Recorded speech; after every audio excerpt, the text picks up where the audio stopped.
નમસ્કાર દોસ્તો, જય હિન્દ. દોસ્તો, ગૌણ સેવાની અંદર 82 એવી જગ્યાઓ માટે 12 પાસ 12 સાયન્સ એવા ઉમેદવારો જે હશે એમના માટે એક ભરતી છે. નામ છે એનું એક્સરે આસિસ્ટન્ટ. 12મા ધોરણની અંદર તમારે ફિઝિક્સ, કેમિસ્ટ્રી અને ઇંગ્લિશથી તમે પાસ આઉટ હોય તો તમારા માટે આ ભરતી ખુલ્લી છે. જગ્યાઓ પણ ખૂબ સારી છે.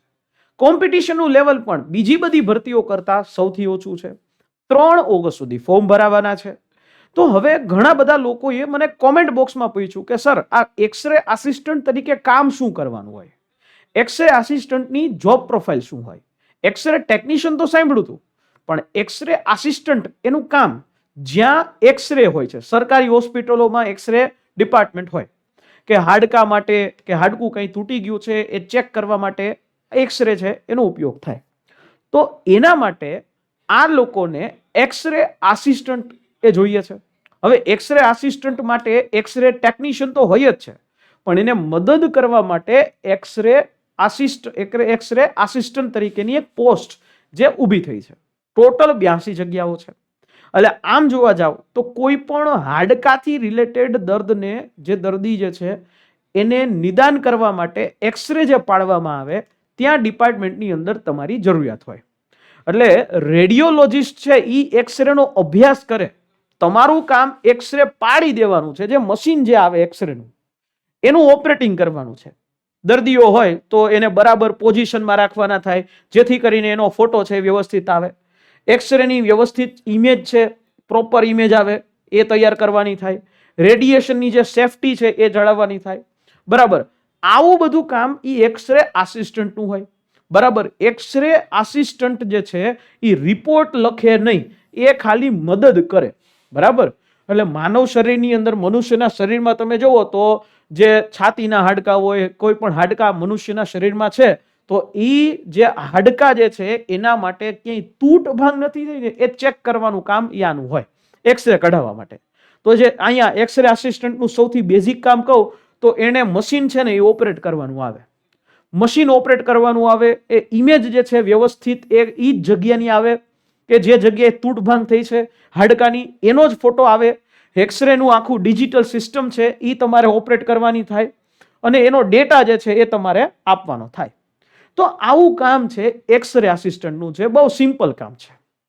ઓકે, સાથે સાથે અહીંયા આ નોકરીની સાથે સાથે જવાબદારી એ છે. જવાબદારી એ છે એક્સરેના રેડિયેશન જે છે એનાથી દર્દીને સુરક્ષિત રાખવો. રેડિયેશન ન ફેલાય દર્દીને, તો એનું ધ્યાન છે એ તમારે રાખવાનું આવે. એટલે એના માટેની જે ટેકનિક્સ છે, જે વસ્તુઓ છે ઉપયોગમાં કરવાની, જેમ કે તમારે પણ એપ્રોન પહેરવાની આવે, તમારે પણ શિલ્ડ જે છે એ કરવાનું આવે. તો આવી કામગીરી હોય. સાથે સાથે જે ઇમરજન્સી કેસીસ છે એને પણ હેન્ડલ કરવાના થાય. બરાબર, તમારું નિયમિત રીતે કામ એ આ એક્સરે ડિપાર્ટમેન્ટની અંદર એક્સરે મશીનને અહીંયા ઓપરેટ કરવાનું છે. તમારું કામ દવા લખવાનું નથી. આવું સિમ્પલ કામ, આવું સિમ્પલ વસ્તુ છે.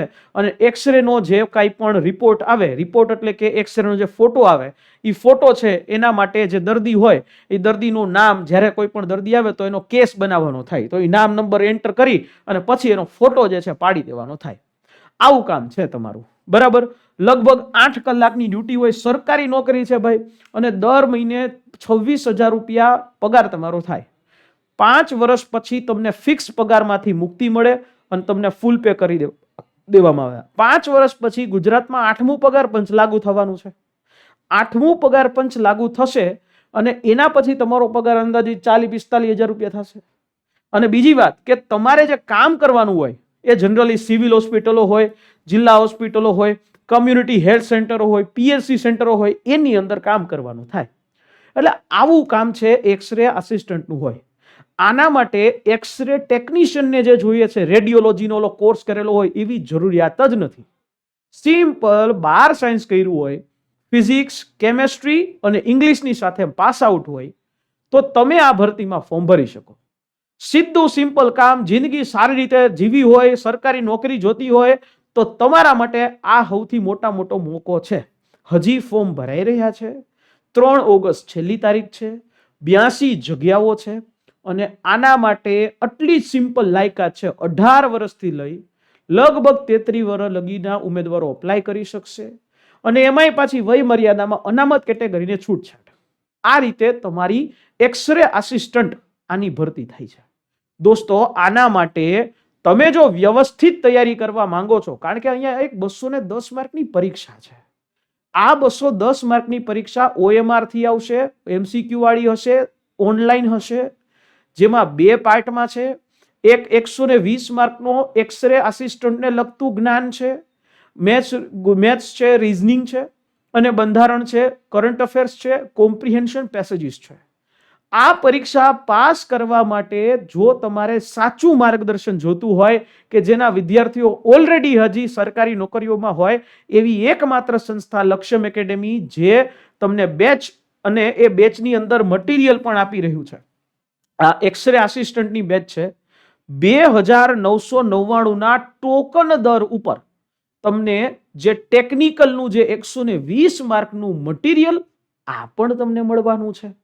તો મારા મિત્રો, વહેલા તે પહેલાના ધોરણે અહીંયા એડમિશન લઈ લેજો. પરીક્ષા નવેમ્બરમાં થઈ જશે અને અમારી હેલ્પલાઇન નંબર 9429077607 આ હેલ્પલાઇન નંબર ઉપર કોલ કરી સમગ્ર વિગતો પણ લઈ લેજો. ડેમો સેશન્સ પણ છે અને આના માટે રાતના 10 વાગે યુટ્યુબ સેશન્સ પણ તમારા માટે ફ્રી યુટ્યુબ સિરીઝ છે.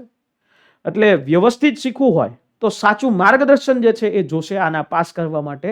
અને હું કહું એટલું અમે કરીએ, તમે કરો બરાબર, અમે તમને જે કહીએ એટલું તમે કરો એટલે તમને આ નોકરી ફાઇનલ મળી જ જાય.